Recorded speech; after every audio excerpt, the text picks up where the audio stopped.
به نام خالق هستی. 48 قانون قدرت. قانون 26. بخش دوم.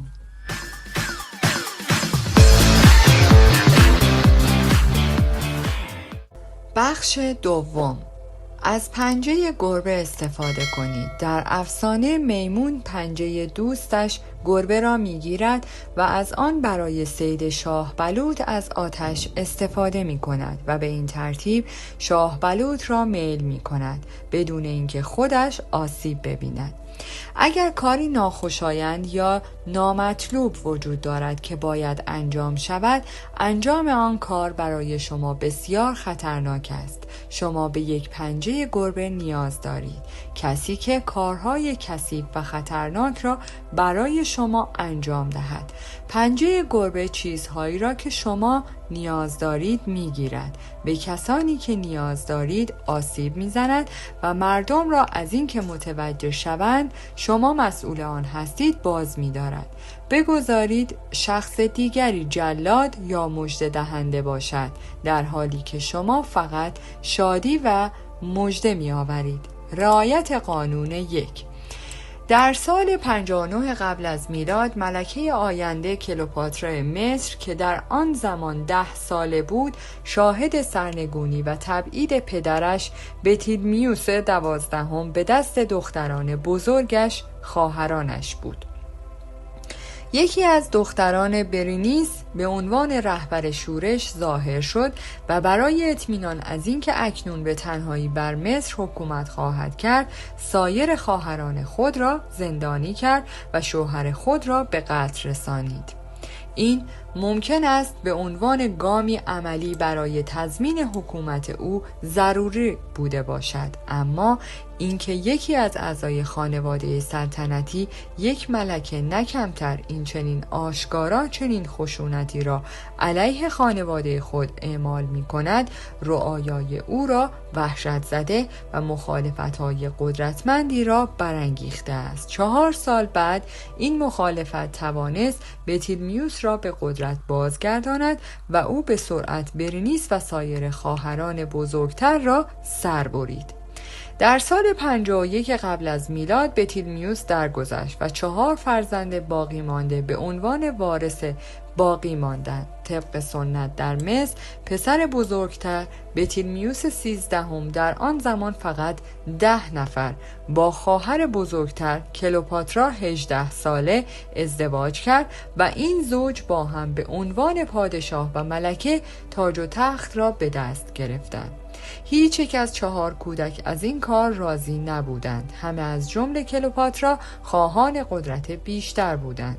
نبردی بین کلئوپاترا و بطلیمیوس به وجود آمد که هر کدام سعی می‌کردند دیگری را به طرفی هل دهند. در سال 48 قبل از میلاد با کمک یک جناح دولتی که از جاه طلبی‌های کلئوپاترا می‌ترسیدند، بطلیمیوس توانست خواهرش را مجبور به فرار از کشور و خود را به عنوان حاکم انحصاری رها کند. در تبعید کلئوپاترا نقشه کشی کرد. او می‌خواست به تنهایی حکومت کند و مصر را به شکوه گذشته بازگرداند، هدفی که احساس می‌کرد هیچ یک از خواهر و برادرهای دیگرش نمی‌توانند به آن دست یابند. با این حال تا زمانی که آنها زنده بودند، او نتوانست رویای خود را تحقق بخشد و مثال برینیس به وضوح نشان داده بود که هیچ کس به ملکه‌ای که در حال قتل هم نوع خود دیده می شود خدمت نمی کند. حتی بطلیمیوس 13 جرأت قتل کلئوپاترا را نداشت، اگرچه می دانست که کلئوپاترا علیه او نقشه می کشد. در عرض 1 سال پس از تبعید کلئوپاترا، دیکتاتور روم جولیوس سزار وارد مصر شد و مصمم بود کشور را تبدیل به مستعمره روم کند. کلئوپاترا شانس خود را دید. با ورود مجدد به مصر با لباس مبدل صدها مایل را طی کرد تا در اسکندریه به سزار برسد. افسانه ها حاکی از آن هستند که او خودش را به صورت غیرقانونی در حضور جولیوس داخل فرشی پیچیده بود که به زیبایی جلوی پای او باز شد و ملکه جوان را آشکار کرد. کلئوپاترا بلافاصله به کار روی رومی رفت. او به عشق او به نمایش و علاقه‌اش به تاریخ مصر متوسل شد و بر جذابیت‌های زنانه‌اش افزود. سزار به زودی تسلیم شد و کلئوپاترا را به تاج و تخت بازگرداند. خواهر و برادرهای کلئوپاترا غوغا کردند. او بر آنها مانور داده بود. بطلمیوس 13 منتظر نمی‌ماند تا ببیند چه اتفاقی می‌افتد. او ارتش بزرگی را از کاخ خود در اسکندریه برای لشکرکشی به شهر و حمله به سزار فراخواند. در پاسخ سزار بلافاصله بطلمیوس و بقیه خانواده را در حصر خانگی قرار داد، اما آرسینو خواهر کوچکتر کلئوپاترا از قصر فرار کرد. خود را در رأس نیروهای مصری قرار داد و ملکه مصر اعلام نمود.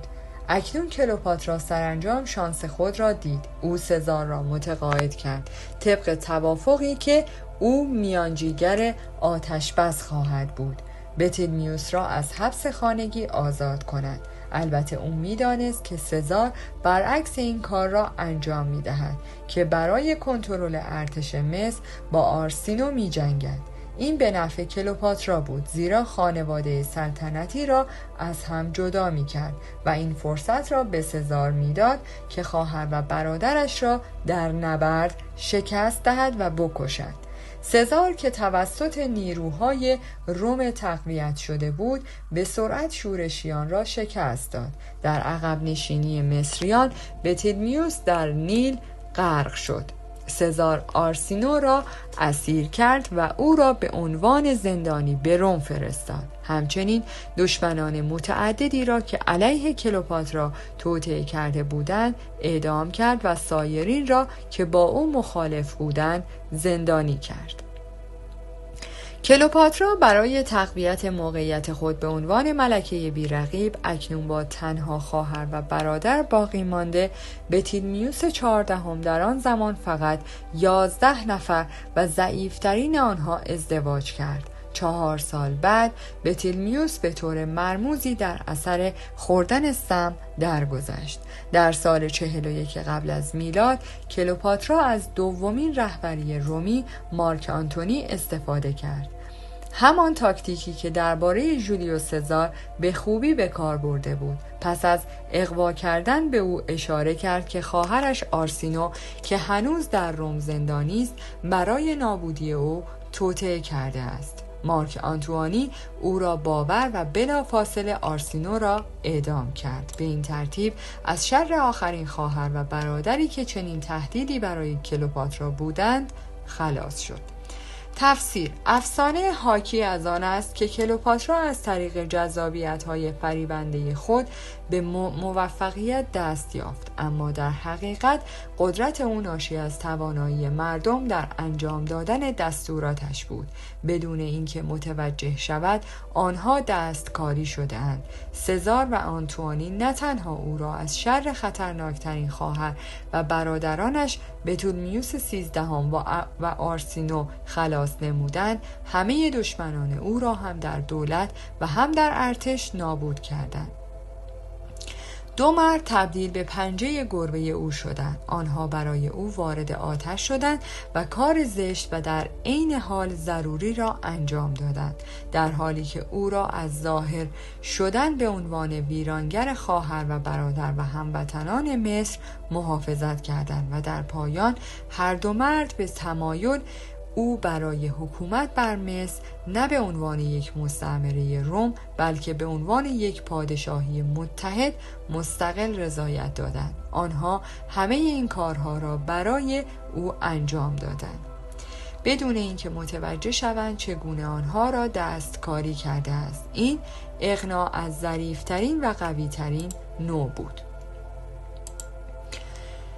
یک ملکه هرگز نباید دستهای خود را با کارهای زشت آلوده کند و همچنین یک پادشاه نمیتواند با خون روی صورتش در انظار ظاهر شود. با این حال قدرت بدون لکه کردن مداوم دشمنان نمیتواند دوام بیاورد. همیشه کارهای کوچکی کثیفی وجود دارند که باید انجام شود. تا شما را بر تاج و تخت نگه دارند. مانند کلئوپاترا شما به پنجه گربه نیاز دارید. این معمولاً فردی خارج از حقه نزدیک شما خواهد بود، بنابراین بعید است که متوجه شود چگونه از او استفاده می شود. این افراد فریبکار را در همه جا خواهید یافت، افرادی که از انجام محبت به شما لذت می برند، به خصوص اگر در ازای آن یک یا دو استخوان را به آنها بیندازید. اما از آنجایی که آنها کارهایی را انجام می دهند که ممکن است به اندازه کافی بیگناه یا حداقل کاملا موجه به نظر برسند، در واقع میدان را برای شما پاک می کنند.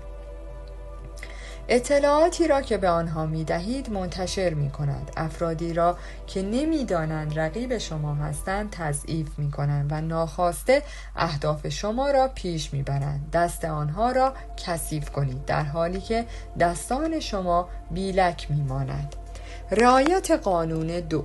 در اواخر دهه 1920 جنگ داخلی در چین آغاز شد، زیرا احزاب ناسیونالیست و کمونیست برای کنترل کشور مبارزه کردند. در سال 1927 چیانگ کایشک رهبر ناسیونالیست عهد کرد که آخرین کمونیست ها را بکشد و طی چند سال بعد تقریباً وظیفه خود را انجام و دشمنانش را به شدت تحت فشار قرار داد، تا اینکه در سالهای 1934 تا 1935 آنها را مجبور به شرکت در راهپیمایی طولانی کرد. عقب نشینی 6000 مایلی از جنوب شرقی به شمال غربی دور افتاده از طریق زمینهای خشن که در آن بیشتر صفوفشان از بین رفتند. در اواخر سال 1936 چیانگ آخرین حمله را برای از بین بردن آنها برنامه ریزی کرد، اما در شورش گرفتار شد. سربازان او را دستگیر کردند و به کمونیست ها تحویل دادند. حالا او فقط می توانست انتظار بدترین ها را داشته باشد. با این حال در همین حین ژاپنی ها تهاجم به چین را آغاز کردند و در کمال تعجب چیانگ رهبر کمونیست مائو تسه-تونگ به جای کشتن او پیشنهاد یک معامله را داد. کمونیست ها او را رها می کردند و به عنوان فرمانده ارتش خود می شناختند. اگر نیروهای او موافقت کند کنار آنها علیه دشمن مشترکشان بجنگند. چیانگ انتظار شکنجه و اعدام را داشت. حالا او نمی توانست شانس خود را باور کند. چقدر این قرمزها نرم شده بودند بدون اینکه مجبور باشد با کمونیست ها بجنگد. می دانست که می تواند ژاپنی ها را شکست دهد. سپس چند سال بعد به دور برگشت و قرمزها را به راحتی نابود کرد. او چیزی برای از دست دادن نداشت. کمونیست ها به شیوه معمول خود با تاکتیک های چریکی ضربه زدند و با ژاپنی ها جنگیدند، در حالی که ناسیونالیست ها در یک جنگ متعارفتر می جنگیدند. آنها با هم پس از چندین سال موفق شدند ژاپنی ها را بیرون کنند، اما حالا چیانگ بالاخره فهمید که مائو واقعا چه برنامه‌ای داشت. ارتش خود او بار سنگین توپخانه ژاپنی را تحمل کرده و بسیار ضعیف شده بود و چند سال طول می‌کشید تا بهبود یابد. در همین حال کمونیست ها نه تنها از هر گونه ضربه مستقیم ژاپنی ها اجتناب از زمان برای بازیابی قدرت خود و گسترش و به دست آوردن نفوذ در سراسر چین استفاده کرده بودند. به محض پایان یافتن جنگ علیه ژاپنی ها دوباره جنگ داخلی آغاز شد، اما این بار کمونیست ها ناسیونالیست های ضعیف شده را در بر گرفتند و به آرامی آنها را تسلیم کردند. ژاپنی ها به عنوان پنجه گربه مائو عمل کردند. ناخواسته مزارع را برای کمونیست ها شخم زدند و پیروزی آنها را بر چیانگ کای ممکن کردند. تفسیر: بیشتر رهبرانی که دشمن قدرتمندی مانند چیانگ کای را زندانی کرده مطمئن بودند که او را می‌کشند، اما با انجام این کار شانسی را که مائو از آن بهره برداری کرد از دست می‌دادند.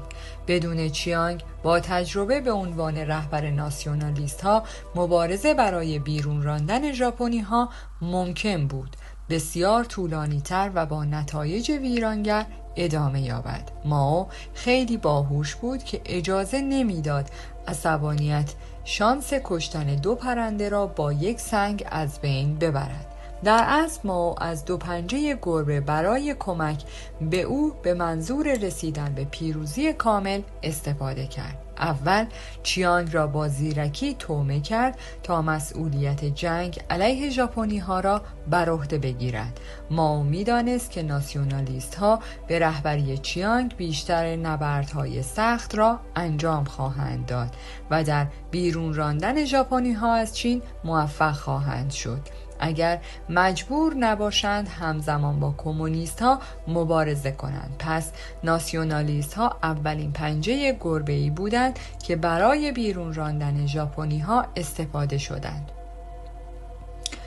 اما مائو می‌دانست که در روند رهبری جنگ علیه مهاجمان توپخانه و پشتیبانی هوایی ژاپن نیروهای متعارف ملی گرایان را از بین می‌برد و صدماتی که کمونیست‌ها به آن وارد می‌کنند دهه‌ها طول می‌کشند. اگر ژاپنی‌ها می‌توانستند کار را سریع انجام دهند، چرا وقت و زندگی خود را تلف می‌کنند؟ این سیاست عاقلانه استفاده از پنجه گربه‌ها یکی پس از دیگری بود که به کمونیست‌ها اجازه داد تا پیروز شوند.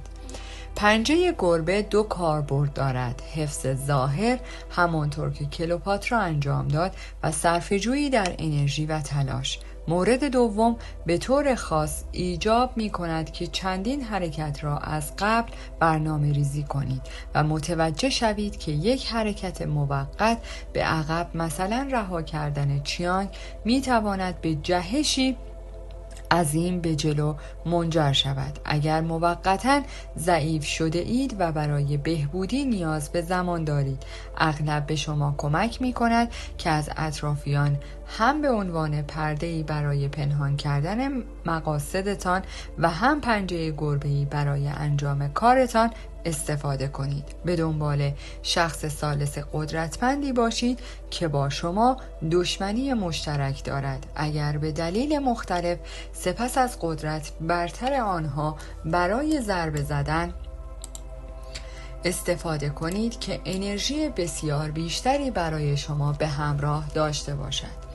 زیرا شما ضعیفتر هستید، حتی می توانید آنها را به آرامی به سمت خصومت راهنمایی کنید. همیشه به عنوان پنجه گربه های بالقوه به جستجوی افراد بیش از حد تهاجمی بپردازید. آنها اغلب تمایل دارند وارد دعوا شوند و شما می توانید مبارزه مناسب را برای اهداف خود انتخاب کنید.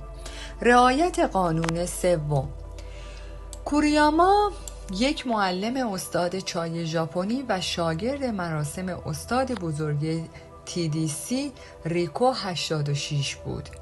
دایزن در حوالی سال 1620 متوجه شد که یکی از دوستانش هوشینیو سیمون مبلغ هنگفتی را حدود 300 ری برای کمک قرض گرفته است. اگرچه یکی از بستگان بدهکار سایمون را به قید وثیقه آزاد کرد، خودش بدهکار شد. دایزن سایمون را خوب می شناخت. او چیز زیادی از پول نمی دانست. دایزن می دانست که اگر دوستش کوچکترین تأخیری در باز پرداخت وام یک تاجر ثروتمند داشته باشد، به راحتی دچار مشکل می شود. دایزن می دانست که اگر به سیمون باز پرداخت وام کمک کند، آن را به خاطر غرورش رد خواهد کرد. یک روز دایزن دوستش را ملاقات کرد و پس از قدم زدن در باغ و تماشای گلهای زیبا به اتاق نشیمن رفتند. در آنجا دایزن تابلویی از استاد کاتونیو دید و گفت: اوه، چه نقاشی زیبایی! من هرگز چیزی را اونقدر دوست نداشتم. سایمون که تعریف و تمجیدهای زیادی شنیده بود گفت خب حالا که این کار رو خیلی دوست داری امیدوارم اون رو از من بپذیری. ابتدا دایزن نپذیرفت، اما وقتی سایمون اصرار کرد تسلیم شد.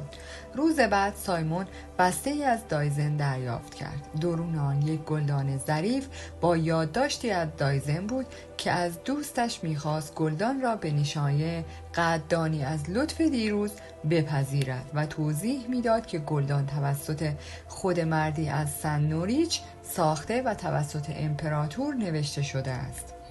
هایدیوشی روی آن است. دایزن پیشنهاد کرد که اگر سیمون از گلدان خوشش نمی آید می تواند آن را به یکی از طرفداران تی بدهد، مانند تاجر کوآچیو سویمن، زیرا او بسیار مجذوب گلدان بود. دیزیری نوشت شنیدم که او سندی با ارزشی 300 یورو داره که شما بیشتر بهش علاقه دارین. شاید بتونین اونها رو مبادله کنین. سیمون که از نیت دوست سخاوتمندش باخبر شد، گلدان را نزد طلبکار ثروتمند برد و وقتی آن را به سیمون نشان داد، طلبکار با تعجب گفت چطوری اون رو به دست آوردی؟ من درباره اون زیاد شنیدم، اما این اولین باره که اون رو میبینم. این گلدون گنجینه گرانبهاییه که هرگز نباید اون رو از خونه بیرون کرد. او بلافاصله به سیمون پیشنهاد داد که سند بدهی را به او بدهد و 1 یورو 300 اضافی به او بپردازد.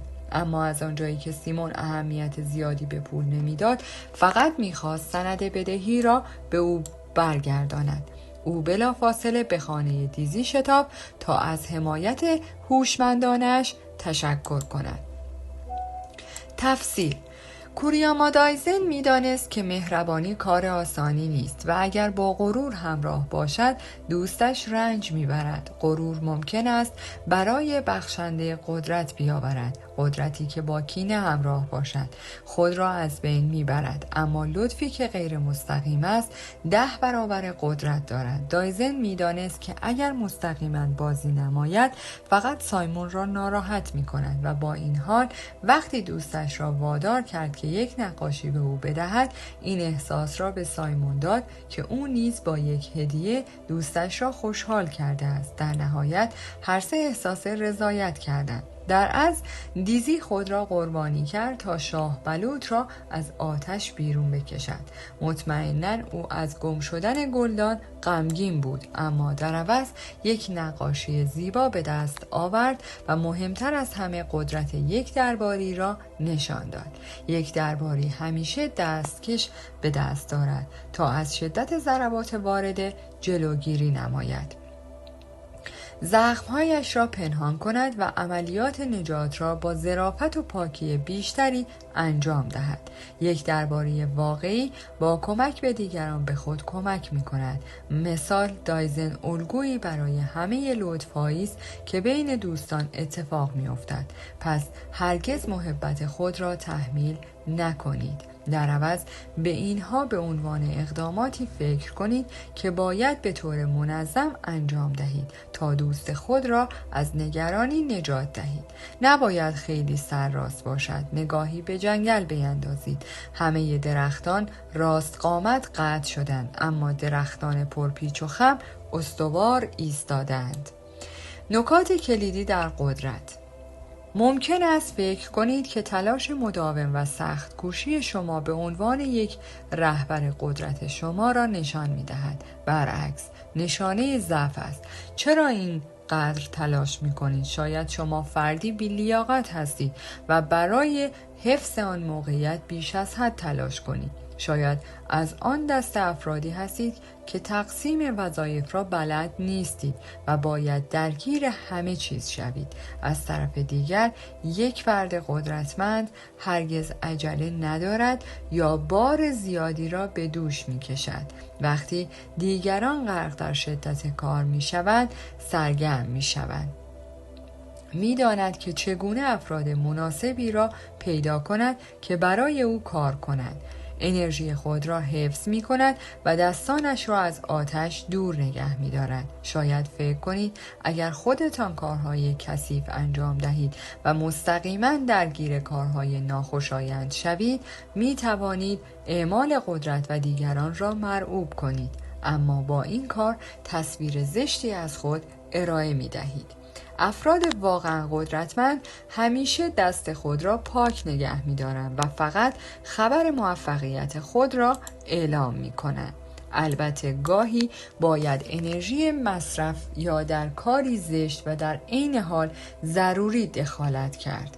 در چنین مواقعی هرگز نباید مجرم باشید. یک ملعبه پیدا کنید، از آن استفاده نمایید و در زمانی که کار خود را به خوبی انجام داده‌اند از شر آن خلاص شوید. چاک لیانگ، یک تکنسین جنگی قرن سوم، به اشتباه متهم به جاسوسی برای دشمن شد. فرمانده او را تهدید کرد که یا در 3 روز 100,000 گلوله شلیک کند یا او را خواهد کشت. لیانگ به جای تلاش بیهوده برای ساخت تیر، 10 قایق را برداشت و دستور داد که اطراف آنها بته‌های کاه بکارند. نزدیک غروب که مه رودخانه را پوشاند، قایق‌ها را به اردوگاه دشمن فرستاد. دشمن از ترس اینکه چاک لیانگ حیله‌گر قایق‌ها را برای او فرستاده باشد، جرأت نکرد به آنها حمله کند. قایق‌هایی که به سختی دیده می‌شدند، تنها کاری که کرد این بود که تیرهای زیادی از ساحل به سمت آنها پرتاب کرد. با نزدیکتر شدن قایق‌ها، آلیاژی تعداد تیرها را 2 برابر کردند. از این رو تیرها در بسته های نی گیر کردند. پس از چند ساعت مردانی که در قایق پنهان شده بودند به سرعت قایقها را چرخاندند و چاک لیانگ 100,000 گلوله جمع آوری کرد. چاک لیانگ هرگز کاری را انجام نداد که دیگران می توانستند برای او انجام دهند. او همیشه به دنبال ترفندهایی از این دست بود. کلید طراحی چنین نقشه‌ای در قدرت پیش بینی نهفته است. شما باید راههایی بیابید که دیگران را به انجام کاری که شما می‌خواهید ترغیب کنند. یکی از کلیدهای موفقیت این است که هدف خود را پنهان کنید، درست مانند قایق‌های دشمن عجیب و غریب که در مه تاریک و مبهم به نظر می‌رسیدند. وقتی رقبای شما از آنچه شما به دنبال آن هستید مطمئن نیستند، واکنش‌هایی نشان می‌دهند که اغلب در دراز مدت به آنها آسیب می‌رسانند. در واقع آنها ابزار شما می‌شوند. اگر اهدافتان را پنهان کنید، راحت‌تر می‌توانید آنها را به انجام کارهایی سوق دهید که شما را به سمت پیشرفت هدایت می‌کند. اما ترجیح می دهید خودتان آن را انجام ندهید. ممکن است لازم باشد چند حرکت را پیش بینی کنید، مانند یک توپ بیلیارد که چند بار به طرفین برخورد می کند تا در نهایت به سوراخ بیفتد. در اوایل قرن 20 کلاهبردار بزرگ قرن ویلکیدویل می دانست که مهم نیست چقدر در نزدیک شدن به یک ثروتمند ساده دل خوب باشید. اگر مستقیما به عنوان یک غریبه به او نزدیک شوید، او مشکوک می شود. بنابراین ویل قربانی می یابد که از قبل به عنوان یک اسباب بازی رد پایین تر می شناخت و خودش یک هدف غیر منتظره و در نتیجه کمتر مشکوک بود. ویل مرد را مجذوب نقش‌های جعلی کرد و به او وعده ثروت باور نکردنی داد. برینبرگر که متقاعد شده بود این طرح واقعی است، اغلب پیشنهاد می‌کرد رئیس یا دوست ثروتمندش نیز باید به آن بپیوندد. ویل که بوی پول بیشتر به مشامش رسیده بود، ظاهراً پول بیشتری برای همه شرکای خود در نظر گرفت. سپس به سمت قربانی ساده‌لوح و ثروتمند هدف اصلی ویل رفت. ترفندهایی از این دست اغلب بهترین راه برای نزدیک شدن به افراد صاحب قدرت هستند. پس بهتر است از دستیار یا زیر دست آنها کمک بگیرید تا هدف اصلی را در قلاب خود قرار دهید. اسباب بازی به شما اعتبار می دهد و اجازه نمی دهد در رابطه خود ظالمانه و ناخوشایند به نظر برسید. اغلب ساده ترین و مؤثرترین راه برای استفاده از یک ملعبه دادن اطلاعات به آن و رساندن آن به هدف اصلی است. اطلاعات ابزار قدرتمندی هستند، به خصوص اگر با ساده لوحی منتشر شود. هیچ کس به آنها مشکوک نمی شود. بنابراین می توانید به راحتی نقش یک فرد بیگناه را بازی و مخفی کنید که منبع خبر خود بوده اید. دکتر میلتون اچ روانپزشک اریکسون اغلب میان بیماران خود با زوجهایی روبرو میشد که میخواستند تحت درمان قرار بگیرند، اما شوهرش نپذیرفت.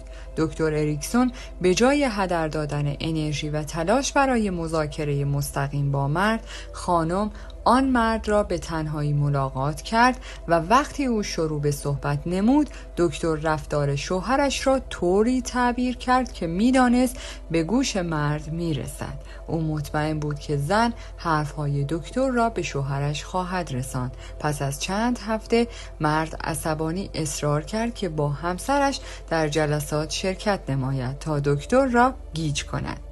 در موارد معدودی اگر عمدن نقش یک قربانی را بازی کنید، ممکن است قدرت زیادی به دست آورید. این ترفند درباریان بزرگ است. سر والتر رالی با ترفندی ردای خود را روی زمین گلالود پهن کرد تا کفش‌های ملکه الیزابت گلالود نشوند. بنابراین شما به عنوان کسی که ارباب یا همکار خود را از شر یا خطر محافظت کرده اید، احترام زیادی به دست خواهید آورد و دیر یا زود نتیجه را خواهید دید. به یاد داشته باشید اگر به جای نشان دادن زحمات خود و فروش آن با غرور سخاوتمندانه کمک به خود را ارائه دهید، همان میزان قدرت و رضایت را دریافت خواهید کرد. تصور کنید پنجه گربه. ساختار پنجه گربه با آن چنگال‌های بلند برای گرفتن اشیا مناسب است. گربه را نگه دارید و از پنجه‌اش برای قاپیدن چیزهایی که در دل آتش هستند و پنجه کشیدن روی دشمن استفاده کنید. گاهی اوقات به گربه آسیب می‌رسانید، اما بیشتر اوقات متوجه آن نمی‌شود.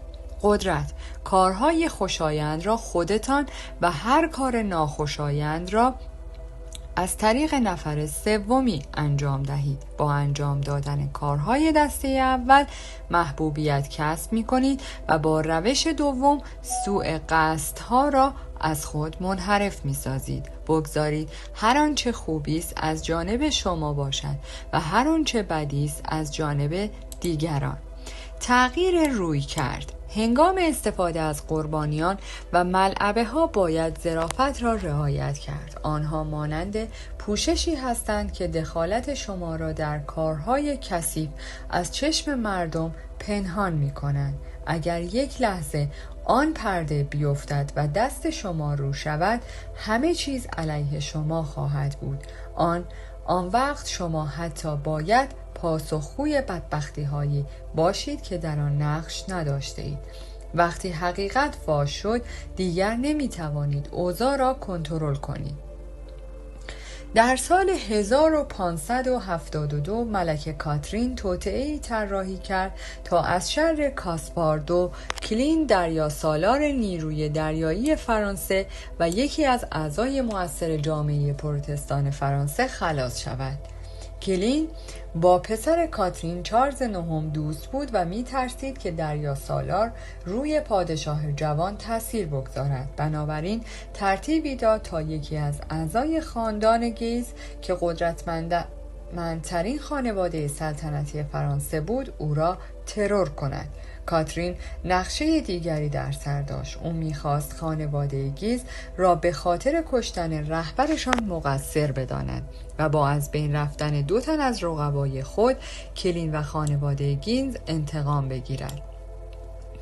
اما هر دو نقشه شکست خوردند، زیرا قاتل موفق به انجام این کار نشد. او به هدف برخورد و فقط کلین را مصدوم کرد. کلین که کاترین را دشمن خود می‌دانست به شدت به ملکه مشکوک شد که علیه او توطئه می‌کرد و به پادشاه گفت. در نهایت ترور، نافرجام و جنجال‌های متقاعد آن جرقه یک سری وقایع را زدند که به یک جنگ داخلی خونین بین کاتولیک‌ها و پروتستان‌ها منجر شد و در نهایت به قتل عام هولناک سنت بارتولومئو رسید که در آن هزاران پروتستان کشته شدند. اگر مجبورید از ملعبه یا قربانی استفاده کنید، مراقب باشید، زیرا زیاده روی چیزها را خراب می کند. اغلب عاقلانه تر است که از چنین ترفندهایی برای کارهای غیر خصمانه تر استفاده کنید تا اگر مشکلی پیش آمد یا محاسبات شما درست نبودند مشکل جدی پیش نیاید. بالاخره لحظاتی به نفع شما هستند. مسئولیت خود را پنهان و حتی خود را به خاطر برخی اشتباهات سرزنش نکنید. اگر در آن زمینه قدرت و امنیت دارید، گاهی اوقات باید نقش یک فرد پشیمان را بازی کنید. با نگاهی شرم‌آور از کسانی که از شما ضعیف‌ترند طلب بخشش کنید. این سیاست پادشاهی است که نشان می‌دهد به خاطر مردم قربانی شده است. به همین ترتیب بسته به موقعیت ممکن است بخواهید به عنوان یک تنبیه کننده عمل کنید تا ترس را در زیر دستان خود ایجاد یا به جای استفاده از ملعبه خودتان استفاده کنید. دیگران را بترسانید. از این کارت به ندرت استفاده کنید. اگر بیش از حد از آن استفاده کنید با مخالفت شدیدی روبرو خواهید شد که به سقوط شما منجر خواهد شد. به ملعبه عادت کنید، زیرا امن‌ترین ابزار هستند. در پایان از شما دوستان عزیزم می‌خواهم برای حمایت بیشتر ما کانال ما را به دوستان خود معرفی کنید. برای انرژی بیشتر ما رو لایک کنید و برای ادامه پرقدرت‌تر سابسکرایب. تا درودی دیگر، درود و 200 بدرود.